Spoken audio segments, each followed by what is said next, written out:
ഒറ്റപ്പാലത്ത് നിന്ന് വന്നിട്ടുള്ള ഒരു കത്താണ്. നമുക്ക് ഒരു ചെറുപ്പക്കാരനാണ് കത്ത് അയച്ചിട്ടുള്ളത്.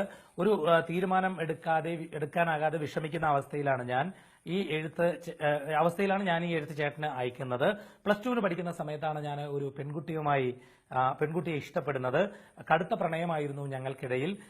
എഞ്ചിനീയറിംഗ് പഠനമൊക്കെ കഴിഞ്ഞ് ഞാൻ പല വിദേശ രാജ്യങ്ങളിലും അലഞ്ഞു. നല്ല ജോലിയോ പണമോ ഇല്ലാണ്ട് ഒരുപാട് കഷ്ടപ്പെട്ടിട്ടുണ്ട്. അപ്പോഴൊക്കെ വാക്കുകൾ കൊണ്ടും മറ്റും ആ കുട്ടി എന്നെ ധാരാളം സപ്പോർട്ട് ചെയ്തിരുന്നു. എനിക്ക് വേണ്ടി ആ കുട്ടിക്ക് വരുന്ന വിവാഹാലോചനകൾ എല്ലാം മാറ്റിവെച്ച് അവൾ ഇരുന്നു. ഇപ്പോൾ 2 വർഷമായി എനിക്ക് നല്ലൊരു ജോലിയുണ്ട്. അത്യാവശ്യം സാമ്പത്തിക സ്ഥിതിയും നല്ലൊരു വീടുമൊക്കെ എനിക്കായി. പ്രശ്നങ്ങളൊക്കെ ഒരുവിധം പരിഹരിക്കപ്പെട്ടു. കടബാധ്യതകളൊന്നും എനിക്കിപ്പോൾ ഇല്ല. അത്യാവശ്യം സമ്പാദ്യമൊക്കെയുണ്ട്. അമ്മയ്ക്ക് അവളെ മുമ്പ് ഇഷ്ടമായിരുന്നു. ഇപ്പോഴും അമ്മയ്ക്ക് ആ ഇഷ്ടം അവളോടുണ്ട്. അവളെ വിവാഹം കഴിക്കുന്നതിന് അമ്മയ്ക്ക് യാതൊരു തടസ്സവുമില്ല. പക്ഷെ അമ്മാവന്മാർക്ക് ഈ ബന്ധത്തോട് താല്പര്യമില്ല. അടുത്തിടെ എന്റെയും അവളുടെയും ജാതക പൊരുത്തം നോക്കിയപ്പോൾ എന്തോ കുഴപ്പമുണ്ട് എന്ന് പറഞ്ഞത്രേ. വലിയ ദോഷമാണെന്നാണ് പറഞ്ഞത്. എന്നെ മാത്രം പ്രതീക്ഷിച്ച് വർഷങ്ങളോളം കാത്തിരിക്കുന്ന അവളെ എന്തു പറഞ്ഞ് ഒഴിവാക്കണം എന്നെനിക്ക് അറിയില്ല. അവർ സാമ്പത്തികമായി ഒന്നുമില്ലാത്തവരാണ്. വീട് പോലുമില്ല. അമ്മാവന്മാർ ഈ ബന്ധത്തിന് സമ്മതിക്കില്ല. എന്തു വന്നാലും അവർ അതിനെ എതിർക്കും എന്നാണ് പറയുന്നത്. ഞാൻ എന്ത് പറഞ്ഞിട്ടാണ് ഈ ബന്ധത്തിൽ നിന്ന് അവളെ പിന്തിരിപ്പിക്കാൻ വേണ്ടി ശ്രമിക്കുന്നത്? രണ്ടുപേരുടെയും ജനന വിവരങ്ങളൊക്കെ അയക്കുന്നു. ചേട്ടൻ ഇത് നോക്കിയിട്ട് ചേരില്ലെങ്കിൽ അത് വ്യക്തമാക്കി ഒന്ന് പറഞ്ഞു തരണം എന്ന് പറഞ്ഞിട്ടാണ് കത്ത് അയച്ചിട്ടുള്ളത്. അനിയ കത്ത് വായിച്ചു. ഈ കത്തിലൊരു ചെറിയ തന്ത്രമുണ്ട് എന്നാണ് എനിക്ക് മനസ്സിലാക്കാൻ കഴിയുന്നത്. കാരണം എന്നെ കൊണ്ട് ഇത് പറയിപ്പിച്ച് പൊരുത്തമില്ല ഇത് പൊരുത്തമുണ്ടോ ഇല്ലയോ എന്ന് ഞാൻ നോക്കിയില്ല.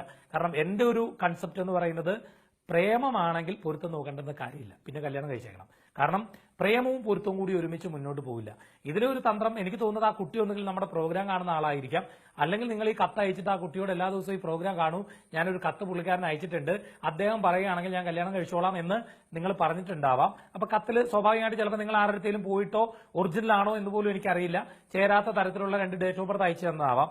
കാരണം നിങ്ങൾ ചെയ്യുന്നത് തെറ്റാണ്, ഒരിക്കലും അംഗീകരിക്കാൻ കഴിയാത്ത ഒരു തെറ്റാണ്. ഒന്നുകിൽ നിങ്ങൾ അമ്മാവന്മാരോട് ചോദിച്ചിട്ടല്ല ആ കുട്ടീനെ പ്രണയിച്ചത്, ആ കുട്ടിക്ക് ആഗ്രഹങ്ങൾ കൊടുത്തത് നിങ്ങൾ അമ്മാവനോട് ചോദിച്ചിട്ടല്ല, നിങ്ങൾ ജാതകം നോക്കിയിട്ടല്ല ആ കുട്ടിയെ പ്രണയിച്ചത്. ഒരു ജ്യോത്സ്യന്റെ അടുത്ത് പോയിട്ട് ഈ കുട്ടിയെ പ്രണയിച്ചാൽ മുമ്പോട്ട് നല്ലതുപോലെ പോകാൻ കഴിയുമോ എന്നുള്ള ജാതക ചർച്ച നോക്കിയിട്ടല്ല നിങ്ങൾ പ്രണയിച്ചു എങ്കിൽ പിന്നെ ഇപ്പോ, അതായത് ഒരു കാലഘട്ടം നിങ്ങൾക്ക് ഉണ്ടായിരുന്നു, നിങ്ങൾക്ക് ജോലി ഇല്ലാണ്ട് നിന്നിരുന്ന ഒരു കാലം ഉണ്ടായിരുന്നു. ഒരു 10 പൈസ എടുക്കാൻ നിങ്ങളുടെ കയ്യിൽ, അത്രയും നിങ്ങൾ എഴുതിയിട്ടില്ലെങ്കിലും എനിക്ക് നിങ്ങളുടെ അവസ്ഥ മനസ്സിലാക്കാൻ കഴിയുന്നുണ്ട്. ഒരു 10 പൈസ പോലും എടുക്കാൻ കഴിയാത്ത കാലം നിങ്ങൾക്കുണ്ടായിരുന്നു. ഒരുപാട് വേദന ഉണ്ടായിരുന്ന ഒരു കാലം നിങ്ങൾക്കുണ്ടായിരുന്നു. ആരും സഹായിക്കാനില്ലായിരുന്ന ഒരു കാലം നിങ്ങൾക്കുണ്ടായിരുന്നു. ഒരുപക്ഷെ അന്ന് അമ്മാവന്മാര് പോലും നിങ്ങളെ വ്യക്തമായി സപ്പോർട്ട് ചെയ്യാൻ നിൽക്കുമായിരുന്നില്ല. ഇപ്പം നിങ്ങൾക്ക് വീടായി, പണമായി, മര്യാദയ്ക്ക് ജോലിയായി, സമ്പാദ്യമായി, കടബാധ്യതകളൊന്നുമില്ല. അപ്പൊ അമ്മാവന്മാരൊക്കെ എവിടെ നിന്നെങ്കിലൊക്കെ വരികയാണ്, അവര് നിർദ്ദേശങ്ങൾ തരികയാണ്. ഇനി അമ്മാവന്മാർ പറഞ്ഞാണോ എന്ന് എനിക്കറിയില്ല. എന്തായാലും അനിയ, നിങ്ങളുടെ ആ തീരുമാനം തെറ്റാണ്. നിങ്ങൾ അത് എടുക്കുന്നതിന് നിങ്ങൾ എന്നെ കൊണ്ട് അത് എടുപ്പിക്കാൻ നിൽക്കണ്ട. ശാസ്താംകോട്ടയിൽ ഒരു അമ്പലമുണ്ട്, അതൊരു കഥ കേട്ടിട്ടുണ്ട്. അവിടെ വലിയ കുരങ്ങ് കുട്ടിക്കുരങ്ങനെ കൊണ്ട് ചൂടുചോറ് വായിപ്പിച്ചിട്ട് വലിയ കുരങ്ങ് കഴിക്കും. കാരണം കൈ പൊള്ളുന്നത് കുട്ടിക്കുരങ്ങനാണല്ലോ. അങ്ങനെ ഒരു കാര്യം എന്നെ കൊണ്ട് നിങ്ങൾ ചെയ്യിപ്പിക്കാൻ വേണ്ടി നോക്കണ്ട. നിങ്ങൾ ആ കുട്ടിക്ക് ഒരു വാക്ക് കൊടുത്തിട്ടുണ്ടെങ്കിൽ, ഇത്രയും കാലം അത് കാത്തിരുന്നിട്ടുണ്ടെങ്കിൽ, തീർച്ചയായും നിങ്ങൾ ആ ഒരു കുട്ടിക്ക് ജീവിതം കൊടുക്കാൻ ബാധ്യസ്ഥനാണ്. അതിന് ആവശ്യമില്ലാത്ത കാര്യങ്ങളൊന്നും പറഞ്ഞ് ഒഴിവാക്കണ്ട. സ്ട്രെയിറ്റ് ആയിട്ട് നിങ്ങൾക്ക് ഇപ്പൊ പൈസ ഉണ്ടായി, പണമുള്ള ഒരു വീട്ടിലെ കുട്ടിയെ കിട്ടണമെങ്കിൽ അത് പറഞ്ഞങ്ങോട്ട് കല്യാണം കഴിക്കുക. അതിന് ജ്യോതിഷത്തെ ഒന്നും നിങ്ങൾ ആശ്രയിക്കേണ്ട, അത് ശരിയല്ല. ഈ ജാതകത്തിന് പൊരുത്തം നോക്കേണ്ടുന്ന ഒരു കാര്യമില്ല. ഇനിയിപ്പോ ഞാൻ പൊരുത്തം നോക്കി കൊള്ളാന്ന് പറഞ്ഞാലും നിങ്ങൾ വേറൊരു കാര്യം നിങ്ങളുടെ മനസ്സിൽ നിശ്ചയിച്ചിട്ടുണ്ട്, അത് നടത്തൂ എന്നറിയാം. അതുകൊണ്ട് വാക്കിന് വിലയുണ്ടെങ്കിൽ, നാളെ നിങ്ങൾക്ക് സന്തോഷമായിട്ട് ജീവിക്കണം എന്നുണ്ടെങ്കിൽ പാവപ്പെട്ട വീട്ടിലെ കുട്ടിയായിരിക്കാം, അതിന് ആ ജീവിതം കൊടുക്കാൻ നോക്കുക.